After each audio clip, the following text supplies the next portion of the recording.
right, guys, welcome to my 36-week pregnancy update. I thought this video this week was truly not going to happen because it's currently Friday night, early evening, and I hit my 36-week mark technically on Tuesday, but I just say it's on Monday.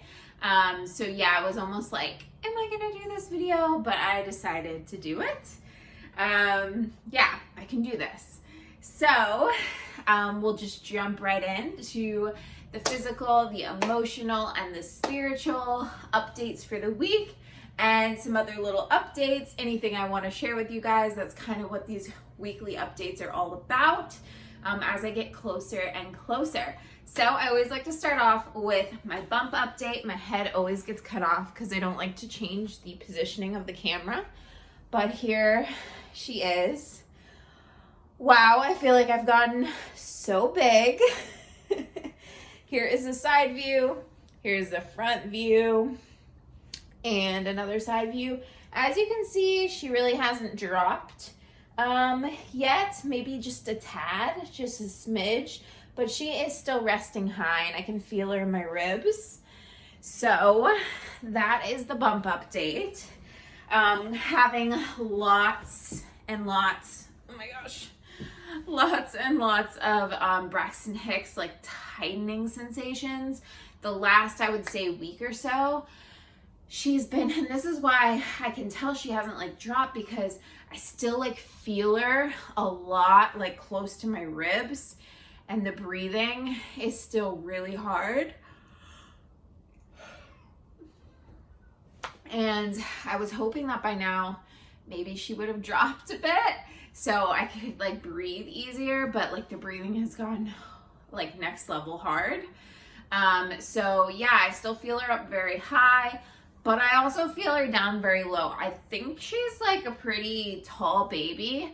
I'm just guessing. Or she's just really like stretched out in there, because the lightning crotch, which I've talked about for the last 2 weeks, has gotten more intense this week. I think last week it actually calmed down a bit, but this week it's gotten more intense, which can be a sign, you know, that you're getting closer to labor, that she's shifting downward because she's pushing more pressure on those nerves and in that area. So yeah, that's been really intense. Also, just this past week, my feet have gotten pretty dang swollen. They got like a smidge swollen over the past few weeks, but now they're like fully swollen to where like I can't wear sneakers. So I currently only have one pair of slide-on shoes that work, and even those are kind of tight because my husband originally got them like a kind of like a size down. But anyway, I'm just glad I at least have one pair of shoes, but I will literally be wearing that one pair of shoes for the next, month or less. We'll see. Okay, so other than the Braxton Hicks, I've currently gained anywhere from, I'm like at the 30 to 35 pound mark, give or take, depending on the day. My weight still fluctuates a few pounds here and there. And that's so crazy to me, because I literally didn't even gain like more than a couple pounds by the end of the second trimester. Like, I was close to the end of the second trimester and I had only gained a few pounds, which is crazy. I have literally put on 35 pounds in like just this last portion of the pregnancy. So it's felt really quick. Like my bump fully came in like very end of the second trimester, third trimester. And it just, I don't know, like I kind of wish that my body spread it out a little bit longer. So it wasn't just like bam in the third trimester, but it is what it is. I am managing. I've just been doing really light yoga stretches, yoga practices, deep stretches like pelvic work, breath work. I've been meditating every day, which I'll get into that in the spiritual update. But yeah, so I've been doing my best with that. Physically also,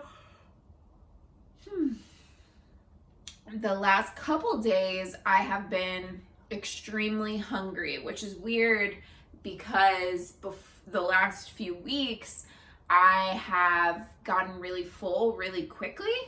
And so that's kind of strange to me because I was thinking that I wouldn't like go back to being super hungry until I'm breastfeeding and she's out of me. But yeah, I've been really hungry. So I've just been like listening to my body, and just eating when I'm hungry. I have a lot of snacks throughout the day, not a lot of like big meals, just a lot of snacking.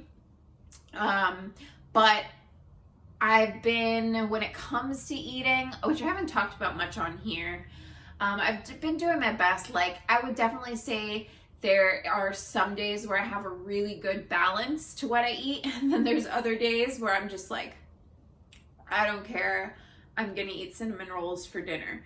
And that was one day. That was like this past Monday, which Monday, Tuesday are my husband's like days off, his weekends. So we always kind of like go out to eat. We don't eat like super clean on the weekends. And then the rest of the week, I make like pretty much home cooked meals every day. So yeah, we kind of like splurge and we're kind of like lazy on the weekends. And just this past Monday, we literally found out that IKEA had vegan cinnamon rolls, which was very, very surprising because you just don't see vegan cinnamon rolls like anywhere. But anyway, so we got like a batch of them, which was like, I think it came with 6. And yeah, between me and him, we ate all 6 in one sitting for dinner. So there's days like that, where I do not eat clean at all, but for the most part, like 5 to 6 days out of the week, I eat like oatmeal for breakfast, some kind of veggie hummus wrap or sandwich with some like fruit and peanut butter.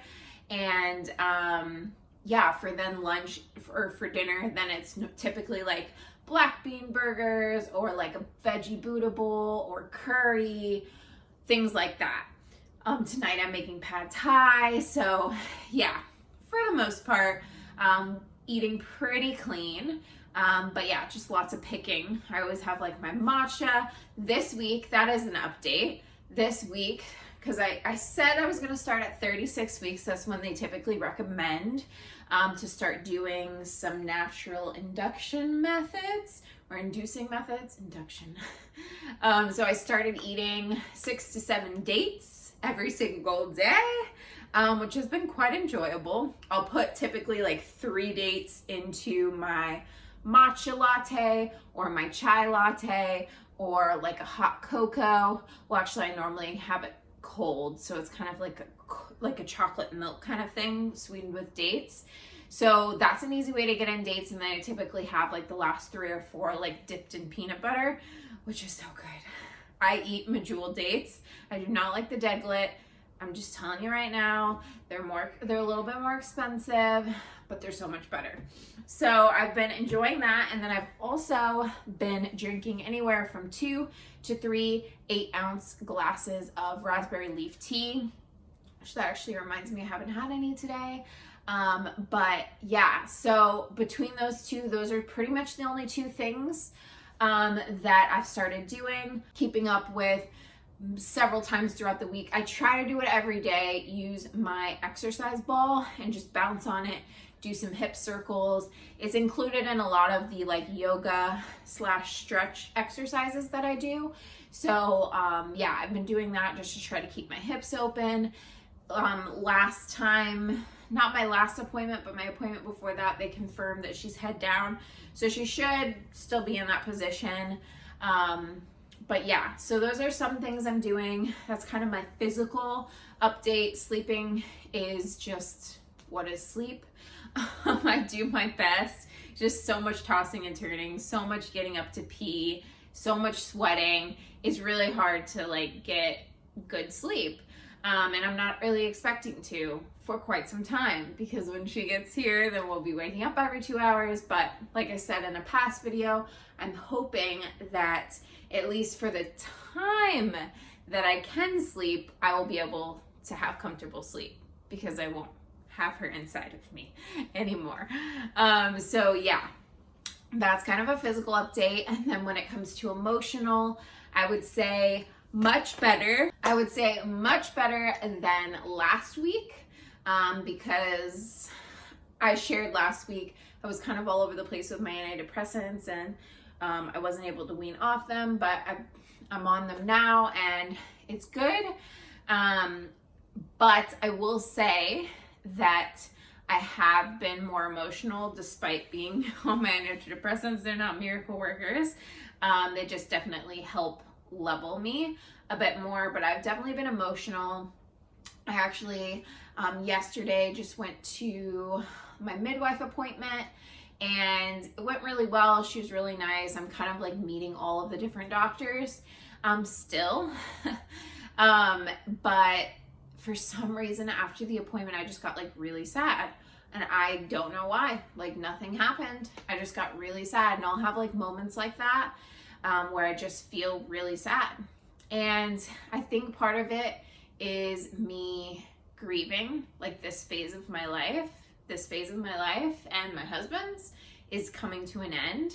And we're about to embark on this huge new journey with this life that we've created.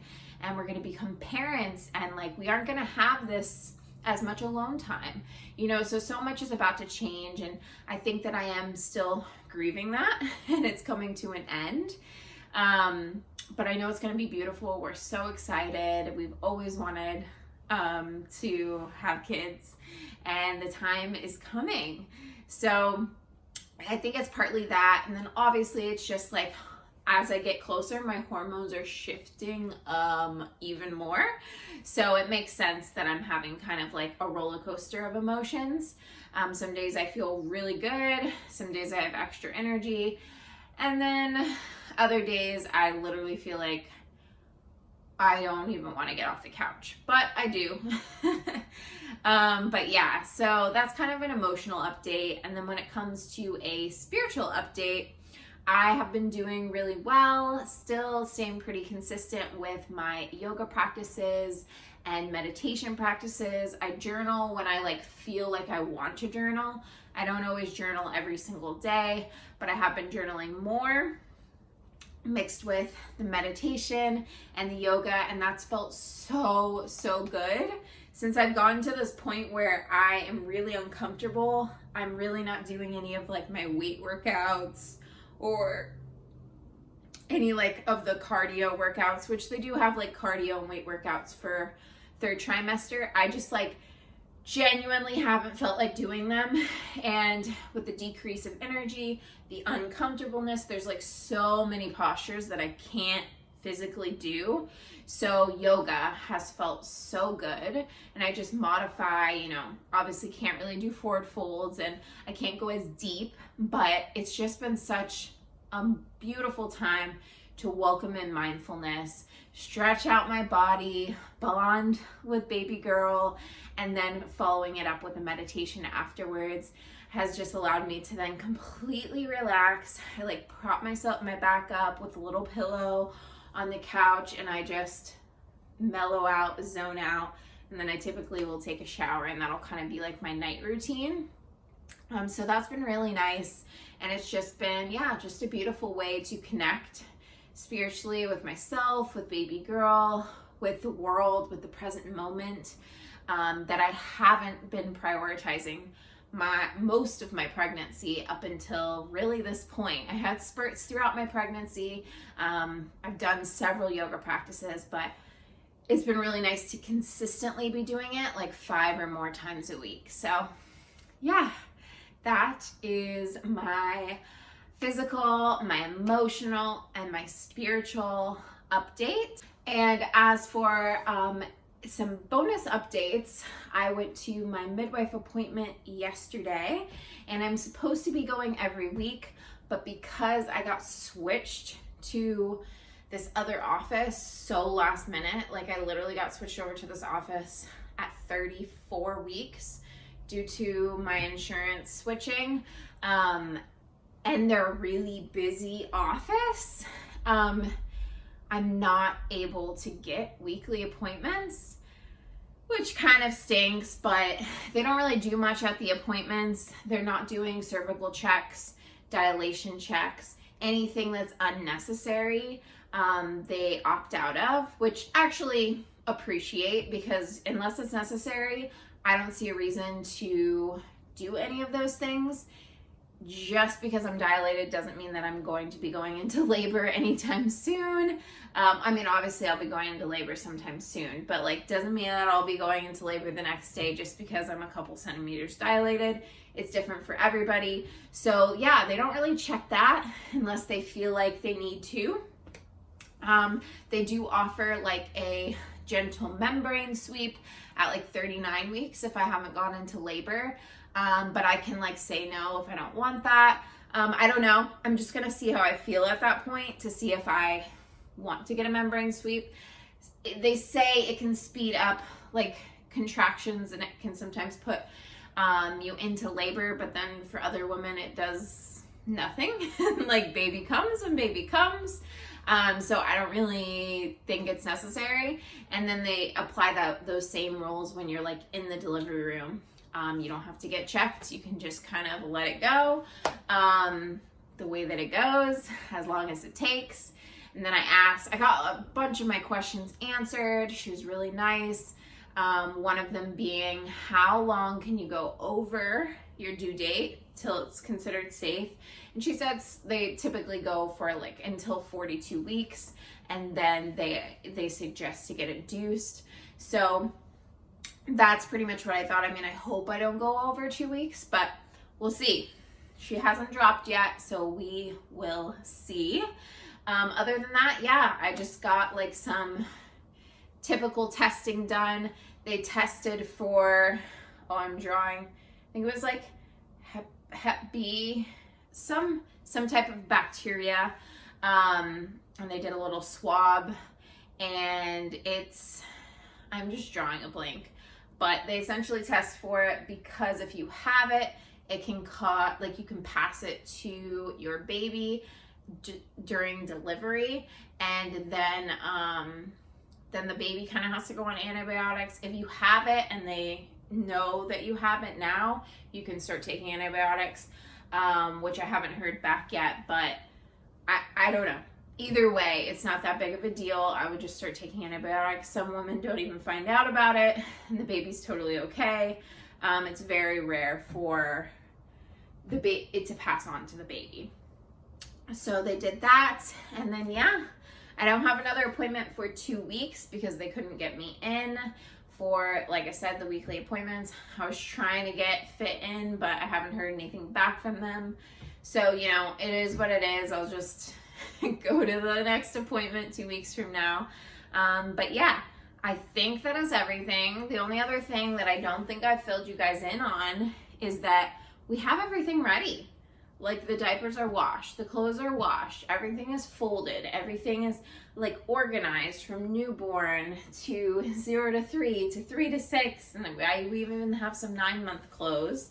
I actually just did a tutorial testing out some different ways to use the Moby baby wrap holder that I got. We have the bassinet set up. We're just starting with the bassinet instead of getting a crib, and then once she can't use the bassinet anymore, we'll transfer over to a crib and probably change our room up all over again. But yeah, everything is set. The only thing left to do is just meal prep as much as we pretty much can fit in the freezer. So we're prepped. I packed my hospital bag last week, so that's ready to go, other than a few odds and ends that I need to throw in kind of on our way out. But yeah, everything is going good. I am feeling probably as good as I can at this point. And yeah, I think I'm gonna end it here. Thank you for supporting me and watching me. I hope this brought some entertainment, some value, some joy into your day or night whenever you're watching this. And if you want to see more videos from me and keep up with the next few weeks of my pregnancy journey, essentially, at this point, she could come at any time. So if you don't see a video come up, that's probably because she's come and I'm just bonding with her. But yeah, give this video a like, subscribe to my channel so you're notified of future videos, and share this with any friends or family who you feel like could benefit. Sending you so much love, and namaste.